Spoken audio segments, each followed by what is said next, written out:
প্রথম প্রশ্ন, খাদ্যজাল কাকে বলে?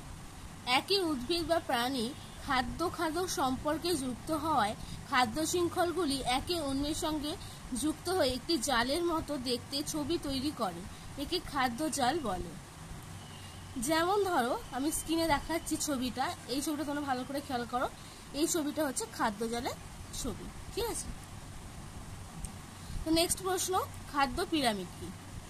এটাও আমি স্ক্রিনে দেখাচ্ছি, তোমরা ছবিটা দেখে নাও খাদ্য পিরামিডের ছবিটি কেমন হয়।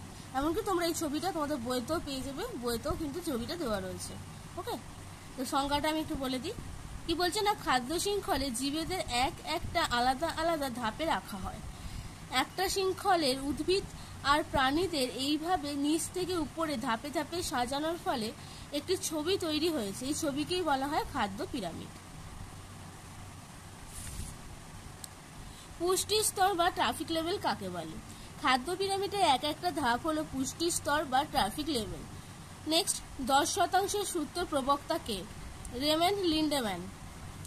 10% সূত্রটি লেখো। বাস্তুতন্ত্রের পুষ্টি স্তরে ট্রাফিক স্তরে খাবার হিসেবে যে শক্তি এসে পৌঁছায় তার মোট 10%ই প্রাণীরা তাদের দেহ গঠনে কাজে লাগায়, যা দেহে জমা করে রাখতে পারে। এইভাবে আবার পরবর্তী স্তরে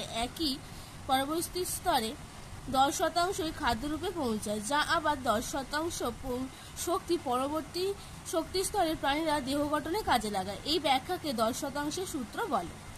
ওকে, নেক্সট প্রশ্ন কি, শক্তির উৎস কয় প্রকার? কি শক্তির উৎস 2 প্রকার, অনবীকরণযোগ্য শক্তি, নবীকরণযোগ্য শক্তি। অনবীকরণযোগ্য শক্তি কাকে বলে? যে সকল উৎস থেকে প্রাপ্ত শক্তিকে বহুকাল ধরে ব্যাপক হারে ব্যবহার করা হচ্ছে এবং যেগুলি একটি নির্দিষ্ট সময় পর্যন্ত ব্যবহার করা যেতে পারে তাদের অনবীকরণযোগ্য শক্তি বলে, যেমন কয়লা, পেট্রোলিয়াম, প্রাকৃতিক গ্যাস প্রভৃতি। নবীকরণযোগ্য শক্তি কাকে বলে?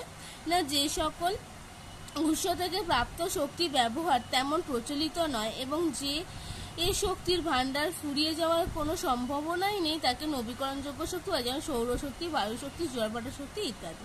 খাদ্যের রাসায়নিক শক্তি কাকে বলে?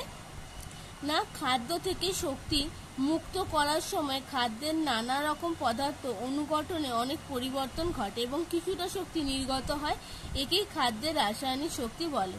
সব উদ্ভিদ কিভাবে খাদ্য তৈরি করে? সবুজ উদ্ভিদ সূর্যের আলোর উপস্থিতিতে সালোক সংশ্লেষ প্রক্রিয়ায় পাতায় মাটির খনিজ লবণ মিশ্রিত জল ও বাতাসের কার্বন ডাই অক্সাইড গ্যাসের সাহায্যে খাদ্য তৈরি করে।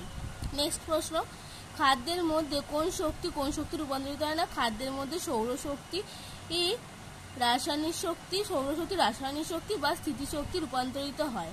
তাহলে কি খাদ্যের মধ্যে সৌর রাসায়নিক শক্তি বা স্থিতিশক্তিতে রূপান্তরিত হয়। কিভাবে জলবিদ্যুৎ উৎপন্ন করা হয়? খরস্রোত নদীর স্রোতে অভিমুখে প্রচন্ড বেগে টারবাইন ঘুরিয়ে জলবিদ্যুৎ উৎপন্ন করা হয়। কি হাতে হাত ঘষলে হাত গরম হয়ে ওঠে কেন? না হাতে হাত ঘষার সময় 2 তালুর মধ্যকার ঘর্ষণ বলের বিরুদ্ধে হাতের গতিশীল থাকে। হাতের এই যান্ত্রিক শক্তি তাপশক্তিতে রূপান্তরিত হয়। পার্থক্য, স্থিতিশক্তি এবং গতিশক্তি। স্থিতিশক্তি আর গতিশক্তি এইভাবে লিখবে। লিখে কি বলছে না, কোনো বস্তুর আকৃতি বা অবস্থানের পরিবর্তনের জন্য সেটির মধ্যেকার স্থিতিশক্তি জন্মায়, কোনো বস্তুর গতির জন্য তার মধ্যে গতিশক্তি জন্মায়। অবস্থা বা আকৃতি, বস্তু স্বাভাবিক অবস্থা বা আকৃতির তুলনায় যত বেশি পরিবর্তন হবে তার মধ্যে স্থিতিশক্তি তত বেশি পরিমাণে সঞ্চিত হবে। বস্তুর গতি যত বেশি হয় তার মধ্যে তত বেশি গতিশক্তি সঞ্চিত হয়। একটি স্পর্শহীন বলের উদাহরণ দাও, চুম্বক ও পেরেক।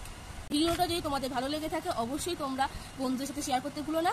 তোমাদের সাথে অন্য কোনো নেক্সট ভিডিওতে আবার দেখা হচ্ছে। তো আজকে এই পর্যন্তই, টাটা।